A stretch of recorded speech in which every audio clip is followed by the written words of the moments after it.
So something became official just today, and this is big news that is going to impact the United States clear into the future.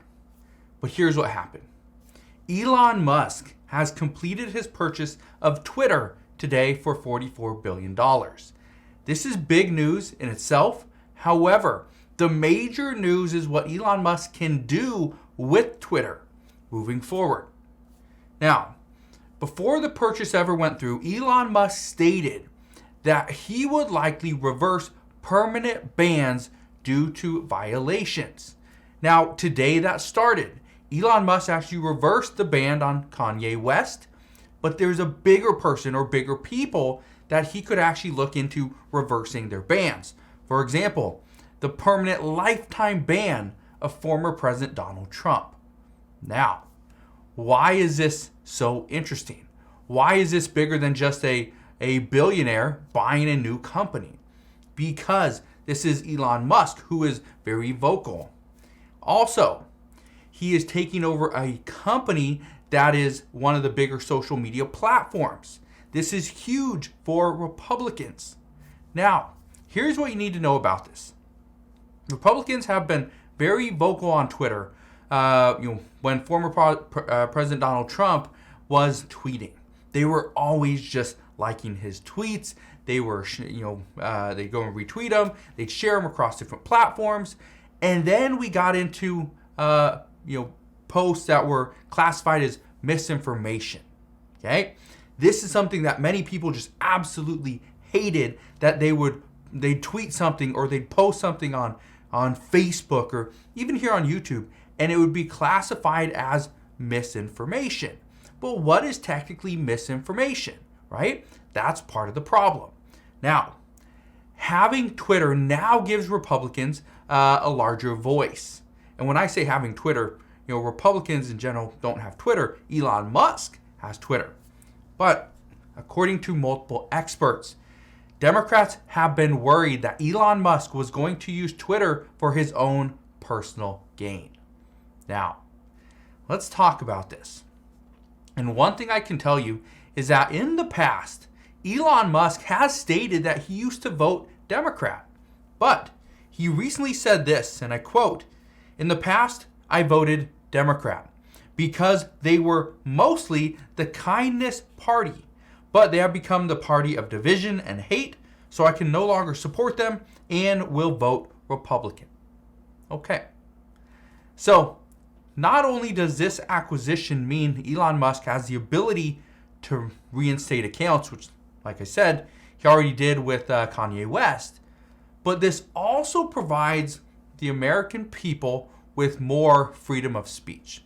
Again, this is what Democrats have been worried about. Now, and I just want to come out and say, I'm all about freedom of speech.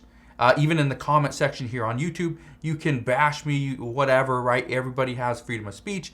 Now, if it's just you're ripping into somebody, you're using hate or anything like that, or profanity, then that's where YouTube will step in and they will actually pull your comment. Okay, but again, I'm all for freedom of speech. Here's the problem with freedom of speech: is when you provide somebody with freedom of speech on social media or on the internet, they can say whatever they want and there's really no recourse. Well, that was how it used to be, and then we started to get this misinformation bug, right? And Facebook and Twitter and YouTube and all these different platforms were pulling down posts and tweets and videos because of misinformation. Now, I just want to come out and say this. If you're posting on Twitter, you are posting on somebody else's website. They can do whatever they want. Okay? Like, for example, I put up a video on YouTube and YouTube just doesn't like the video. They don't push it in front of anybody, or they just pull it down. Well, that's YouTube. It's their website. They can do whatever they want, right? I'm playing in somebody else's sandbox, and I completely understand that. However, not only were Democrats worried about what this is going to look like in the near future, we are now seeing that companies are worried about what this could potentially look like as well.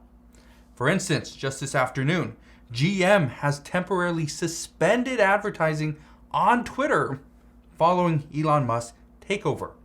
According to GM, they say, and I quote, "We are engaging with Twitter to understand the direction of the platform under their new ownership.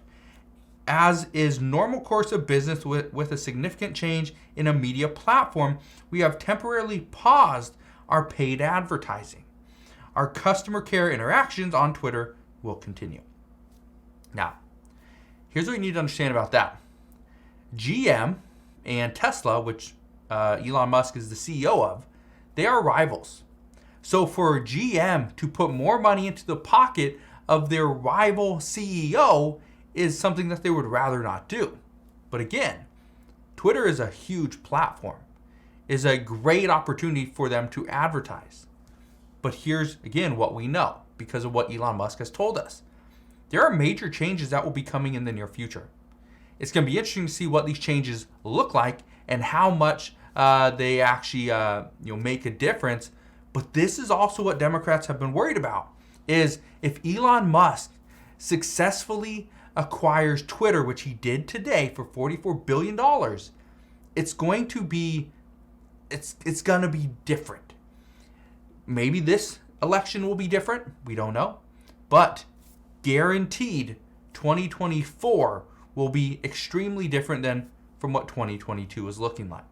Now, we don't know what kind of changes there will be, but based off of what experts are saying, Elon Musk, he wants to go and get a committee, put together a committee that is going to review accounts. And if they need to be banned, if they need to be suspended for a certain amount of time, that's what they will do. And we don't have much information on that yet. But if it looks anything like, let's say YouTube, for example. YouTube, if you get a strike, it's not a ban, it's a strike. You get a strike, you pretty much get a slap on the wrist. I think you can't post for like 2 weeks or something like that. And then after that, the ban's lifted, but you still have a strike. And so then you can go and post. You can comment, you can post, you can put stories or shorts, whatever you want, right? Then if you get another strike, so your second strike, I believe within 90 days, then you get a ban, I believe for like 30 days or maybe it is 90 days. I can't remember the exact time. But that's kind of the steps, according to experts, that they are likely looking into. It's not going to be a lifetime ban. And it would be very hard to get a lifetime ban on Twitter based off of this new freedom of speech model, but it would be possible. So again, there's going to be major changes coming. Many are expecting former President Donald Trump's account will get reinstated. And if it does, and again, I bring this up because what we are coming into, the presidential election in 2024, again, we're 2 years away, but once we get into 2022 or 2023, we are going to see, what we're going to see, right? It's going to be an interesting time, but these changes are coming, and it has now been official that Elon Musk has acquired Twitter. So if you guys have any questions whatsoever, please ask your questions down in the comment section below. Just want to thank you guys for watching. Have a wonderful rest of your day. Consider subscribing, and I'll see you guys on the next one.